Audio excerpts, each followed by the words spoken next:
So let's take a look at the grid then. It's Steve Bell and Stuart Kestenbaum on the front row. Although though we see 11 cars here because of Lynn McShane, Alan Fincham and Chris Stewart all are not there.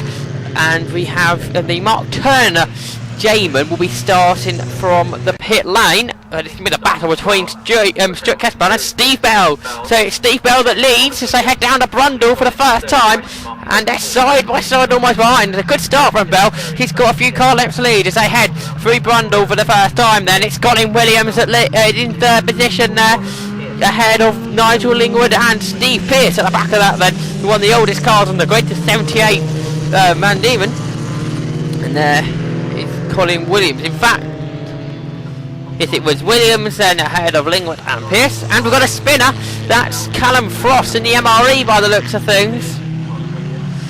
So it looks like he's had a spin, but he's got back going at the back of the pack, but he's still running. And he was slowest in qualifying, and so he must have worked his way up to 6th, I think. So that was a good first half a lap, but it went downhill from there somewhat. Right, Bell under pressure then from Kestenbaum. Down to Brundle they come. Steve Bell won the race for the Championship Classic Formula Ford race earlier on. Beat Stuart Kestenbaum in that one. But Kestenbaum won in that championship yesterday. This 390 is a series, brand new for 2012, first ever race they've had. As we see going through there, Nigel Lingwood still running ahead of Steve Pearce. But like I was saying, it's the Keenline.com pre-90 Formula Ford Series, brand new for 2012, not part of the classic Formula Ford Series, although all the same drivers are running in it. So it's a bit of a fun race, perhaps that's why we haven't got all 11 cars out there. I think a few cars may would have been broke in the race earlier.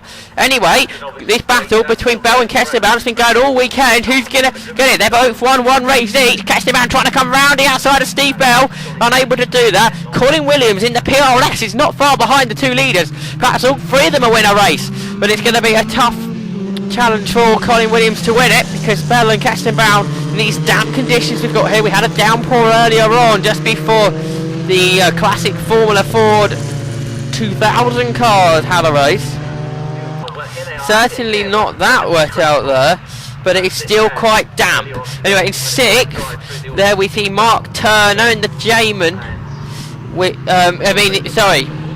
Terry Durin in the Crosley, just ahead of Mark Turner in the Jamin. Here comes Terry Durin then in that Crosley 25F. He makes his way through the bomb hole, just ahead of the Jamin. Through there is our earlier spinner, Callum Frost in the MRE. Side by side for the lead almost. Kestenbaum has he got himself ahead of Steve Bell. Now they're side by side as they head into Brundle. Is Bell going to try and go right round the outside? Not quite. Kestenbaum leads then. It's the Van Diemen ahead of the Royale as they come out of Nelson. The two of them together still. This is a superb motor race. Proper Formula Ford 1600 racing once again today. In the dry earlier we saw exactly the same thing going on. Colin Williams there in the 3rd, having a bit of a lonely race. About the battle for 4th then, it's Lingwood still just ahead of Pearce. The two Van Diemens, Lingwood in a 2-year newer car. It's a 78 for Pearce and an 80 for Lingwood. Here comes the Jamin T12B, then he's got ahead. Mark Turner's got ahead of Terry Durin then, and Terry Durden on this last lap, and now he's spun, chasing after the Jamin of Turner. Terry Durden has spun the car off the circuit now. If he hasn't got that car fired up, though I don't think he has, the car's stalled and he's not able to get back going. So out the race is the Crosley 25F. Number 18, Steve Bell. The battle is still on then. Kestenbaum just ahead of Bell. So we now break down into Brundle. Both cars get the car stopped. Now they turn through Brundle, then Nelson, the old S's of course. It's still Kestenbaum in front then. That's 79 Van Diemen ahead. The Royale RP 29. The two cars no to tell as they head down to Coram. Still Colin Williams in 3rd position. He's starting to fall away now in that PRS. Then there's no to tell before running out wide there was Lingwood, and I think Pearce has got ahead of him as the marshals continue to push away the Crosley. Get that car out of the way, then we can remove the yellow flag. So, nose to tail for the lead still. It's still Kestenbaum leading. Bell in second. So they break now down through Brundle. And then into Nelson. And they will power down towards the bomb hole for another time then. It's a 15-minute race for the championship. They go now down towards Coram Curve. Battle continues for fourth, then Steve Pearce ahead of Nigel Lingwood. Two Van Diemen's continue to battle. There is Terry Durden and a Crosley 25F spinner. And here's our car that's running in sixth, the Jamin T12B of Mark Turner. Here goes for Coram. 1:31.4, so they both went more than a second. So, soon to be lapped is Callum Frost, but the battle's still onto the lead. Bell leads, Kestenbaum's got a good slipstream, now he comes round the outside there, down towards Brundle, and he's got the lead, and straight on has gone Steve Bell. He braked too late there for Brundle, and he's gone straight on. He's taking the escape route, and this is going to give Stuart Kestenbaum the race victory virtually. He's got away, and Steve Bell will be out the slipstream, and he will not be able to take victory at all, not unless a really strong drive in the second half of this race.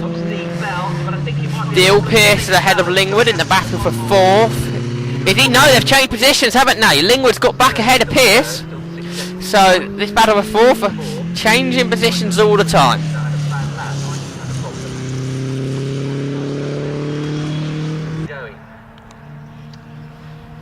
Stuart Kestenbaum all by himself in the race leader. Van Diemen are 79 into Brundle again. Steve Bell running in second, but after that off, he has now dropped, or when it was across the line, 4.5 seconds behind Kestenbaum.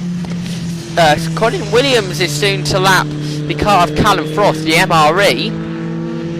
Now I don't know if Lingwood's gone off somewhere, because Pearce is into Brundle all by himself, and now just appearing over the horizon there, it is Nigel Lingwood. So that obviously a mistake on this lap, or since we last saw him. Just look at the timing screens, it was in fact on the last lap he did a 1:44 where he should be doing a 34 or 35, so obviously an off for Nigel Lingwood. Down at Murray's, I reckon.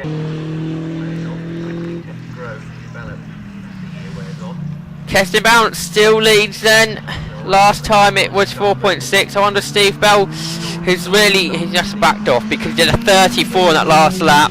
That means, where, like I say, it was 4.6, now it's 7.5. It was 3 seconds quicker than the last lap. It was Kestenbaum. In fact, Kestenbaum did his fastest lap of the race in the last one, a 1:31.3. That's the fastest lap of the race, quicker than Steve Bell done.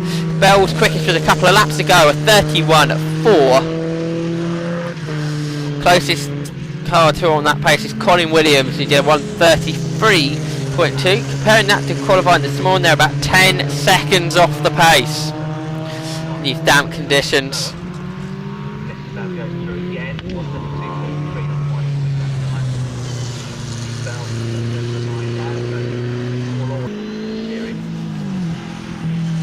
Stuart Kestenbaum makes his way underneath the Snetterton bridge through the old S's now for, I think it's the final lap of the race then. So a great drive for Stuart Kestenbaum. He's going to be the person that takes 2 victories out of 3 this weekend. It's the pre-90 Formula Ford Series race where he can have the most victories, make the most victories for the weekend. He beat Steve Bell in this one, like I said just earlier on this afternoon. Steve Bell took the victory yesterday. Stuart Kestenbaum won, but in these damp conditions, a slight mistake from Steve Bell lost him the chance of a victory.